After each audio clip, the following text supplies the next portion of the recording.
नमस्कार। 4 दिन पहले जब फिल्म आदिपुरुष का टीजर रिलीज हुआ तब से लेके अभी तक चारों तरफ एक हंगामा है, एक शोर है। फिल्म इंडस्ट्री में, चैनल्स में, जर्नलिज्म में, एडवर्टाइजर्स में, संत समाज में चारों तरफ एक शोर है। चारों तरफ डिबेट्स हो रही हैं, चारों तरफ भली बुरी बातें कही जा रही हैं।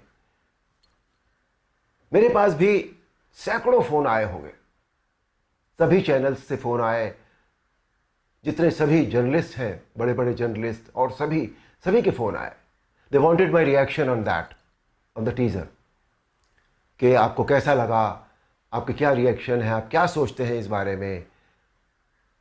मैं आपको सच बताऊं, मैंने एक भी शब्द किसी से नहीं कहा, मैंने बात ही नहीं की उस विषय में। मैंने कहा नहीं, मुझे कुछ नहीं कहना है। लेकिन मुझे लगा कि मुझे आपसे कुछ बात तो करनी चाहिए, आपसे करनी चाहिए। मेरे मन में बहुत सारी बातें बहुत सारे समय से आती रही हैं, और इस हंगामे को लेकर, इस इशू को लेकर मुझे लगा कि शायद ये सही समय है जब मैं अपनी बातें आपके साथ शेयर कर सकूं। दोस्तों, ध्यान से सुनिएगा।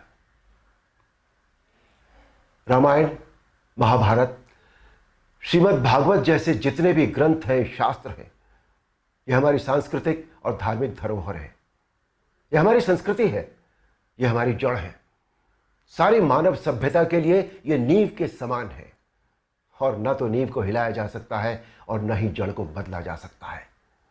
नींव या जड़ से किसी भी तरह का खिलवाड़, किसी भी तरह की छेड़छाड़ बिल्कुल भी ठीक नहीं है।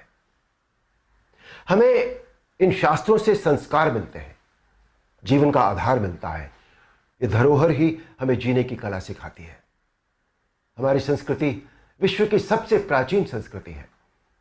हमारी हर पीढ़ी इसे युगों युगों से आत्मसात करती आ रही है, जिसका सबसे बड़ा एग्जाम्पल है 2.5 साल पहले जब कोरोना आया था, तो कोरोना ने लोगों की धार्मिक भावनाओं को तब से लेकर आज तक और भी प्रबल कर दिया है। हमारी धार्मिक परंपराओं और मान्यताओं को और अधिक पुष्ट किया है इस महामारी ने। टीवी पर जब धारावाहिक रामायण प्रसारित हुई थी कोरोना के दौरान, तो रामायण ने एक विश्व रिकॉर्ड बनाया। आप सब जानते हैं, हम सब जानते हैं, ये एक बहुत बड़ा संकेत है हमारी मान्यताओं और परंपराओं की प्रामाणिकता का। इस बार यानी 2020 में रामायण आज की युवा पीढ़ी ने भी देखी, और 35 साल पहले बनी रामायण को पूरी श्रद्धा और आस्था से देखा, समझा और आत्मसात किया। आज जो बेहिसाब लोग मुझसे मिलते हैं, उनमें सबसे ज्यादा संख्या टीनेजर्स की होती है। दोस्तों, 500 साल के संघर्ष, अथक प्रयत्न और जद्दोजहद के बाद, न जाने कितना रक्त बहाने के बाद हमें राम मंदिर के पक्ष में निर्णय मिला, और वहां एक भव्य मंदिर का निर्माण हो रहा है, जो 2024 तक पूरा भी हो जाएगा।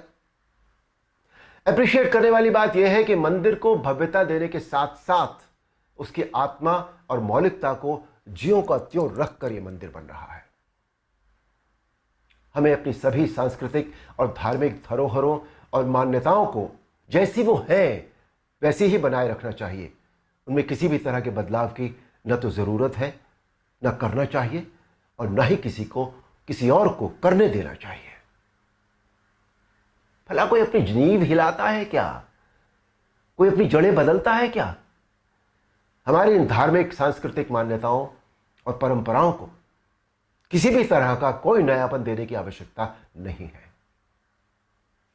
देखिए, मेरा प्रयास और कर्म तो यही है कि मैं इस जनरेशन को और अगली पीढ़ी को भी वही सिखाऊं, वही बताऊं, वही दिखाऊं जो वास्तव में सत्य है, शाश्वत है और सनातन है। एक बात और सोचने वाली है, किसी और धर्म की परंपरा या मान्यता में जब किसी भी प्रकार का बदलाव या नयापन नहीं किया जाता, तो हमारी सनातन धर्म की मान्यताओं परंपराओं के साथ छेड़छाड़ आखिर क्यों?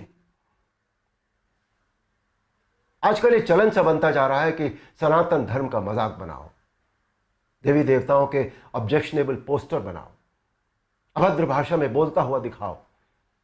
आखिर किसने अधिकार दे दिया कि कोई हमारी धार्मिक आस्था से छेड़छाड़ करे या हमारी भावनाओं को ठेस पहुंचाए? कुछ फिल्म मेकर्स, कुछ राइटर्स, कुछ पेंटर्स, कुछ एक्टर्स, कुछ एडवर्टाइजर्स को इस बात का विशेष ध्यान रखना चाहिए कि वो क्रिएटिव लिबर्टी के नाम पर धर्म का मजाक न बनाए और न ही किसी की मान्यता या परंपरा को तोड़ मरोड़ कर प्रस्तुत करें।